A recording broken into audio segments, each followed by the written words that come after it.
Elon talks about how micrometeorite shielding Yeah, works. so it's interesting. You actually, in order for micrometeorite protection, if you have anything that's solid, it will just push that chunk of solid stuff right through. So if you had like a solid plate of aluminum or steel, the micrometeorite would go right through it. Um, so what you actually need to do is have a gap. So you have an initial uh, like hard surface, a hard metal surface that the micrometeorite hits. It then atomizes into a conical spray, like an atomic spray. So it's important to have that gap so that the micrometeorite can hit something, hit the first layer, atomize after hitting the first layer, then it turns into an atomic, like a cone of atoms that then embed themselves in the second layer. You need like maybe a couple inches of gap. Wow.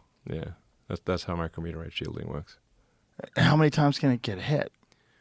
Well, the outer shield, if it gets hit in the same place, you're gonna have a hole Yeah. wherever that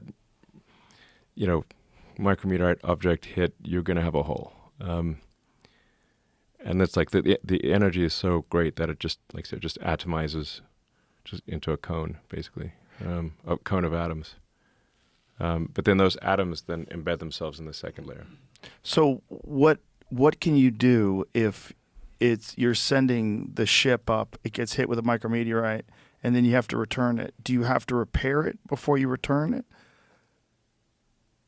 Or is it capable of still withstanding the heat and the shaking and the temperature with that hole in it when it re-enters?